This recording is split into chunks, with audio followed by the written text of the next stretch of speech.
वैद्यकीय संशोधन भाग 15 हिंदी वैद्य दिलीप गाडगिल पुणे। तो तात्पर्य अर्थ ये है कि ये जो निकष एलोपैथी में रखे गए हैं कि ट्यूमर साइज़ कम होना है या फिर ब्लड मार्कर्स जो है वो कम होने चाहिए, वो उनके डिस्ट्रक्शन ऑफ सेल कैंसर पेशियों का नाश इसके लिए अच्छे हैं, क्योंकि वो साक्षात नाश करते हैं तो ट्यूमर साइज़ कम होता है, ब्लड मार्कर्स कम हो जाते हैं।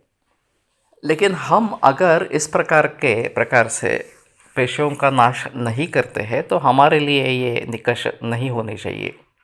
लेकिन वास्तव में सभी अपेक्षाएं रखते हैं कि जैसा एलोपैथी में होता है वैसे उसी प्रकार से आयुर्वेद से भी वो चाहते हैं, और वो नहीं है तो आयुर्वेद कुछ काम का नहीं है, इस प्रकार से बता देते हैं।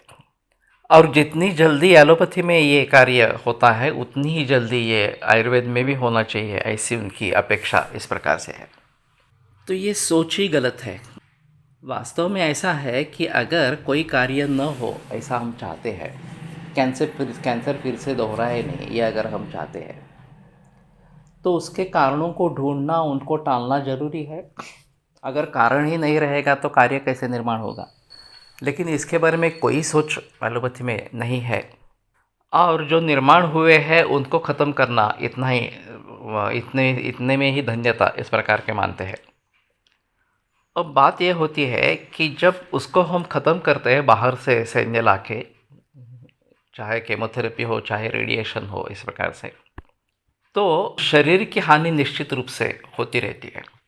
चाणक्य का कहना है कि अगर युद्ध अटल है तो वो शत्रु के भूमि पर होना चाहिए, हमारे भूमि पर नहीं होना चाहिए।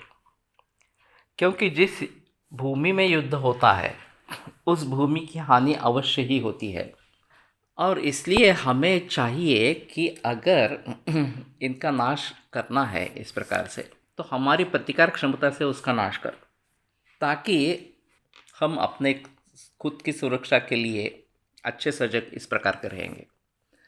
केमोथेरेपी और रेडिएशन को क्या लेना देना है हमारे शरीर से, उसका काम तो मारना है, और कैंसर सेल को मारते हुए नॉर्मल सेल को भी मार देते हैं, और ये जैसे मार देते हैं वैसे इम्यूनिटी डाउन हो जाती है, और इम्यूनिटी डाउन होती है तो कैंसर फिर से उभरने लगता है।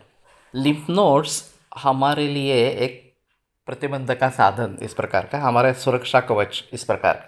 शरीर में अगर इस प्रकार से कुछ फॉरेनर्स आते हैं या हमारे ही कुछ सेल अलग बर्ताव करने लगते हैं तो उनको मारना ये लिम्फ नोड्स का काम है।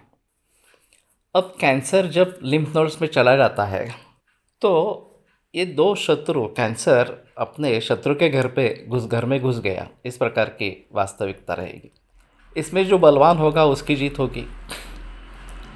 अगर हमारी प्रतिकार क्षमता अच्छी है तो वो कैंसर सेल को नष्ट कर देंगे, और उल्टा हमारी प्रतिकार क्षमता बहुत क्षीण है और कैंसर सेल ज़्यादा बलवान इस प्रकार के है, तो वो प्रतिकार क्षमता को ख़त्म कर देंगे और कैंसर आगे बढ़ेगा इस प्रकार से। तो हमें क्या करना है, अभी हमारी प्रतिकार क्षमता अच्छी बनाना, अच्छी करना, यही वास्तव में अच्छा। किंतु एक बार लिम्फ नोड्स में कैंसर चला गया तो लिम्फ नोड्स को निकाल देते हैं। खासकर ब्रेस्ट की सर्जरी में लंप या ब्रेस्ट निकाल देते हैं, और फिर एक्सिलरी नोड्स वगैरह जो है उनको भी निकालते हैं, उनकी परीक्षा होती है, और फिर इतने लिम्फ नोड्स में ये कैंसर फैला हुआ है और इसके लिए इतने केमो करने हैं, इतने रेडिएशन करने हैं वगैरह वगैरह, इस प्रकार से बताया जाता। तो हम हमारी प्रतिकार क्षमता को ही नष्ट कर रहे हैं। जो हमारे सुरक्षा रक्षक है लिम्फ नोड्स, उन्हीं को हम निकाल रहे हैं, तो जाहिर है कि कैंसर बढ़ता रहेगा और आगे जाता रहेगा। तो इन सभी के बारे में सोचना बहुत ज़रूरी इस प्रकार का है।